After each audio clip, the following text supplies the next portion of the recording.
to the channel. You know who it is by now. Jimothy. So ladies and gents, I thought I would give to you guys the prep for YCS Birmingham if you are attending. Now, YCS Orlando is currently still taking place and I'm recording this on the Sunday. We still haven't got to, I don't think we got to top cut just yet, but I feel like I've seen more than enough to be able to kind of like give you guys a few things that you should prep for if you're attending YCS Birmingham. So I'm going to try and break this up into sections so I can make my ideas, thoughts and solutions much more concise, but without wasting any more time, ladies and gents, let's get straight into it.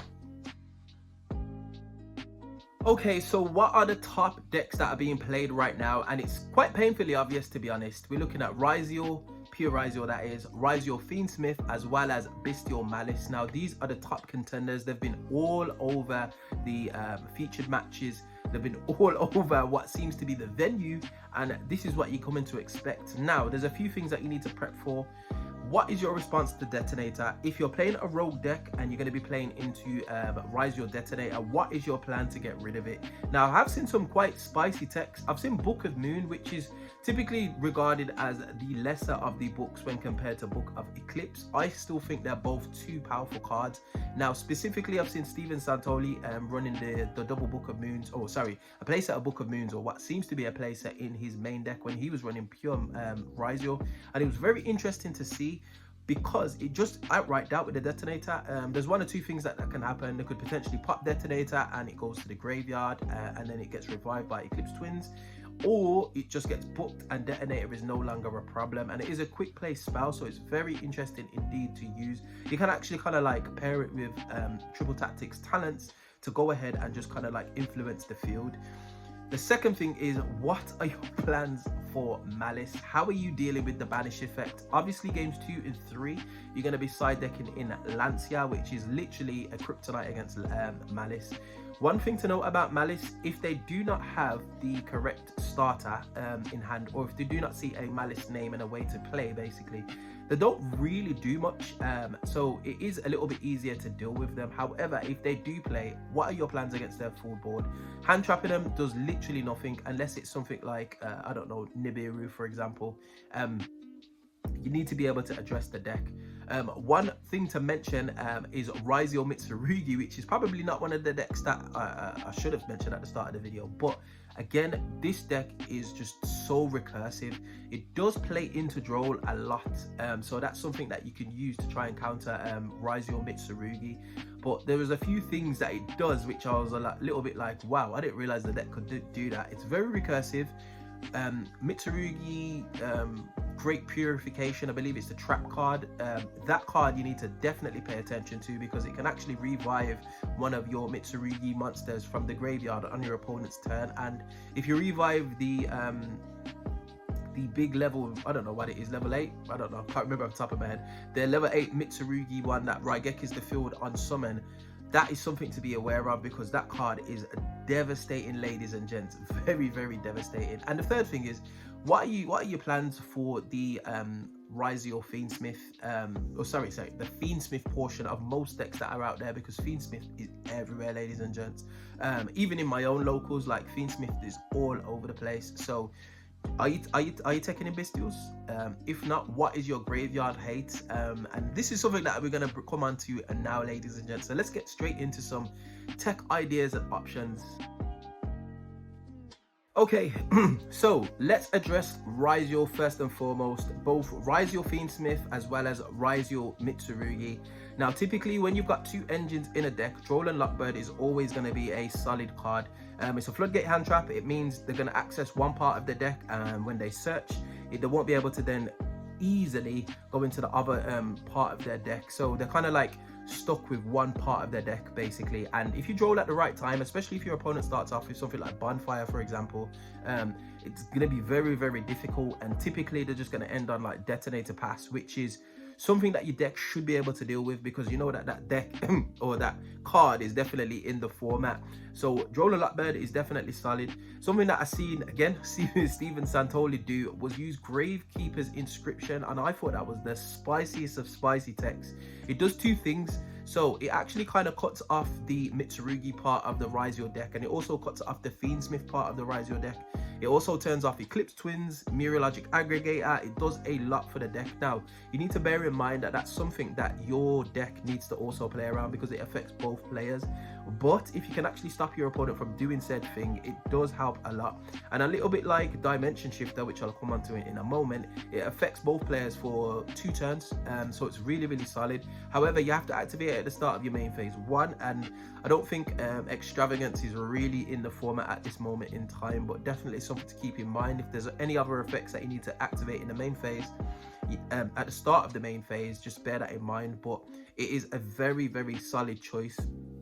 Like I mentioned previously, the books are really solid against both Raizio Fiendsmith as well as Raizio Mitsurugi. More so the Mitsurugi portion, mainly because all their monsters can just be booked. If you go into Raizio Fiendsmith, typically, if they get any of the link monsters on field, like a Requiem that just kind of like sits there waiting to send the Lacrima, for example, or sorry, summon the Lacrima from deck, that it won't affect it as much. However, typically, if you play Raizio Fiendsmith, there's going to be a Caesar on board, so it directly deals with the Caesar. Now, bear in mind, it is weaker to Ash, so that is a bit of a problem, but that's something that you need to weigh up, and I would not play the card just because it's weak to Ash. So, in terms of Raizio, those are a few options, ladies and gents. Obviously, there's other things in the format. Ghost Bell, I think, is just crazy imperative right now, if you've got the room for it. Typically, there's other cards that are a little bit stronger and cover more ground, but I do think Ghost Ballot is a very solid option because it kind of overlaps into Malice when I got into the Malice portion.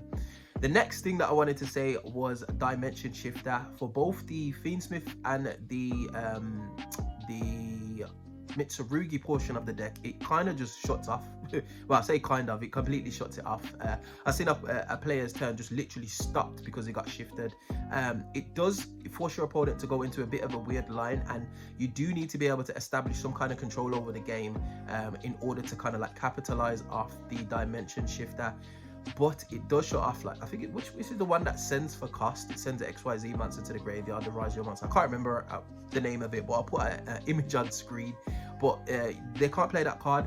Eclipse Twins are dead. Mirror-Logic Aggregator is dead because it's all getting banished. They're not going to risk you getting rid of their Fiendsmith stuff, so you've literally just cut off a portion of their deck. Now, if your deck can play Shifter, you're playing Shifter. There's no questions about it. Conversely, Dimension Fisher, again, I've seen that teched into, I think I was watching Mimigles. That might be a card going forward, ladies and gents, especially with most of the decks in the format kind of utilizing the graveyard, bar obviously Malice, which we'll get to in a moment. But yeah, Dimensional Fissure, Macros, Cosmos, any effects that banished, different Dimension Ground, for example, because the talents cards are everywhere. Those are just a few techs that you can use to kind of like use to your advantage. And unfortunately, ladies and gents, some of these cards we already knew about, but there's a reason why these cards are so strong and probably worth putting into your deck. So if you are playing a rogue strategy, that is something to definitely include. Okay, so let's talk about Malice, ladies and gents, and Bestial Malice to be specific. Now, this deck is very, very tough to play against, and this is why people have been getting themselves frustrated with playing against Malice, because it's very hard to stop.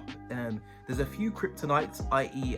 Artifact Lancia, for example. Nibiru does a little bit to the deck, but now with the new lines that they're playing with about Q, as well as the Nightmare Griffin, you're putting yourself in a situation where you just might not be able to play Yu-Gi-Oh! And that is a rough place to be. Now, what I will say is, because of the new lines with About Q and Nightmare Griffin, people are not typically ending on the Save Worm, so you can go ahead and play those spells and traps. Raigeki obviously is a solid card, so is Lightning Storm, which is probably most likely going to be in your side deck. However, it might not be, because Labyrinth does not seem to be in the format. I haven't seen Labyrinth anywhere, so some kind of mass removal might do really, really well against Malice. I've seen a few players play evenly matched, but I don't recommend it. They can easily play around it.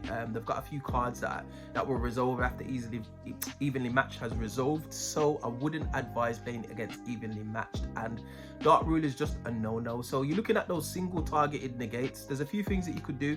Infinite Impermanence is probably going to be in your deck anyway, so go ahead and imperm the Griffin, or as Don't try and imperm the Abaku, it's just it's not gonna happen. But yeah, you can go ahead and imperm the Griffin. I have spoke to a few of my friends and they're saying like Forbidden Chalice might even be a little bit of an option, just because it allows you to play with cards on your field. So if the Abaku sits on their field for whatever reason and decide to like use it in standby phase or main phase, you can go ahead and just Forbidden Chalice the Griffin as it lands on the field. So something to bear in mind. Unfortunately, ladies and gents, that is about it. Malice just literally, if they are able to get so far, they will just keep going and going and going. You can bow the Malice in underground if you pair it with another hand trap. You can go ahead and ash one of the traps. I'm not sure if it's TB11 or the other one, I can't remember, but go ahead and ash that trap if you can, because that's probably one of the only things that you can ash in the deck.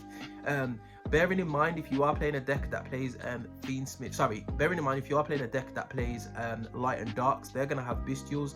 More times than not, they're going to use the bestials as extenders, so you need to bear that in mind. Again, that's where bow comes in handy.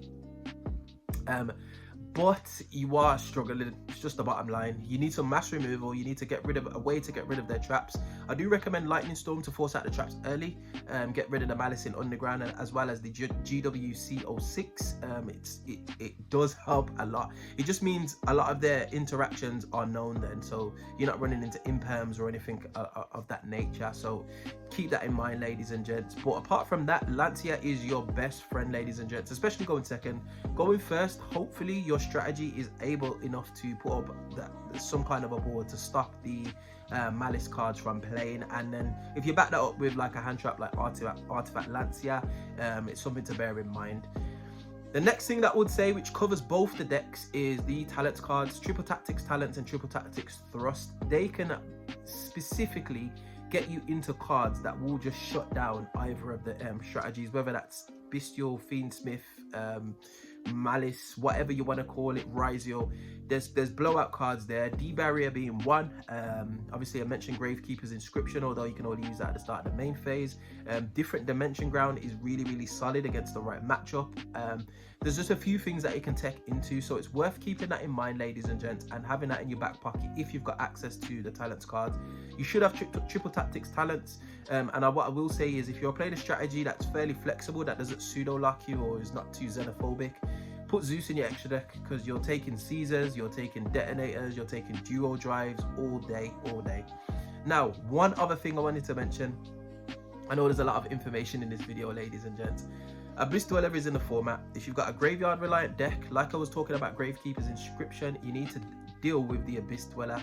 And the reason why this is really tough is because Detonator could just literally pop Abyss Dweller as it activates its effect to be able to dodge like infinite impermanence or anything of that nature. So it's worth keeping that in mind. I think the only real viable out for the Abyss Dweller in the standby phase is something like Forbidden Droplets, which I do think is quite a solid card if obviously you're not playing under Shifter. So if your deck can facilitate that and it doesn't literally die to like getting rid of a lot of card advantage from your hand, go ahead and play Forbidden Droplet, ladies and gents. But if you can't afford a Forbidden Droplet, you haven't got a hold of it, try Forbidden Chalice, although it might not be as effective just because it can be responded to and Detonator can just literally pop the Dweller. So it's something that I've kind of like spoken about, been tested about, and it's a little bit rough, to be honest. But being under Dweller is not nice, and Rise will have no problems in OTK, ladies and gents.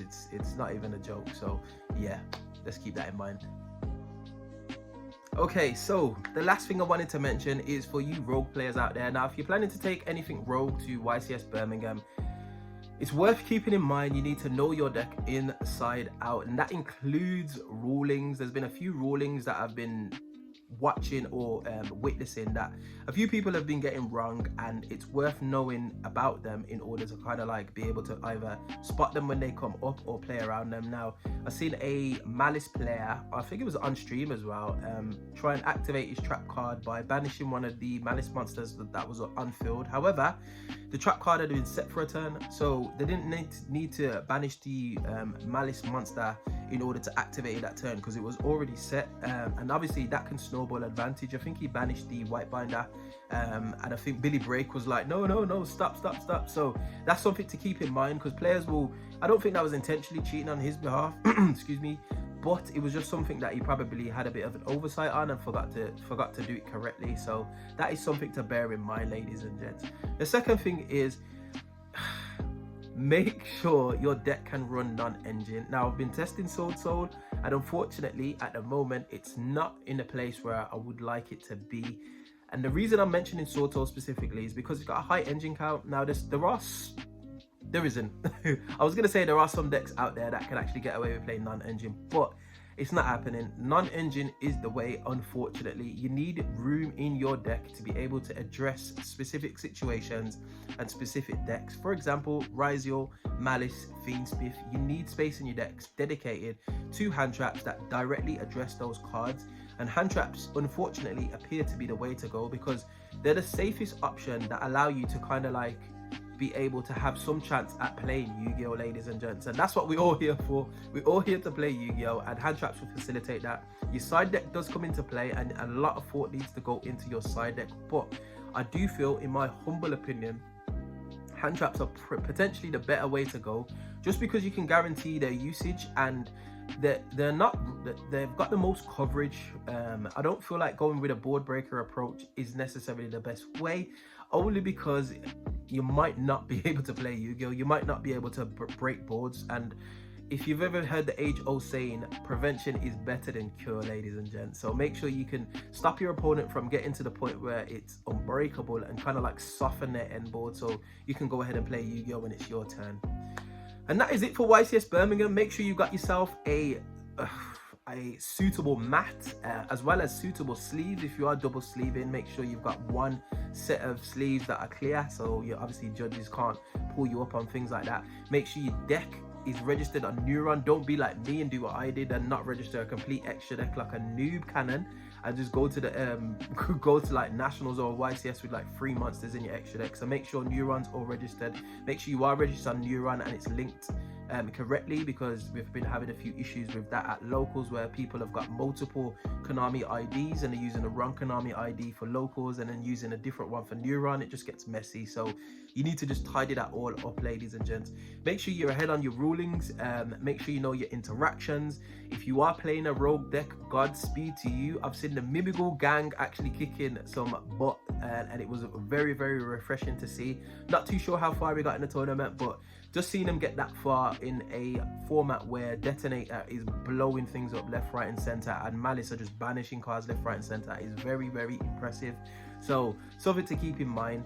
But if you've got anything that you want to add to this, any kind of like text ideas for the upcoming YCS in Birmingham, please get at me in that comment section below. Let's spread the word, let's share some information, let's get rid of these Malice, these Rizio, these Mitsurugi players, and let's just go forth and conquer.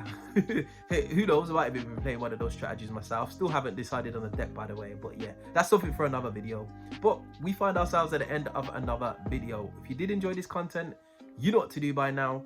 Hit that like button, share, subscribe, all of that beautiful good stuff, and I would definitely see you guys on the next video. Hope you enjoyed. Peace.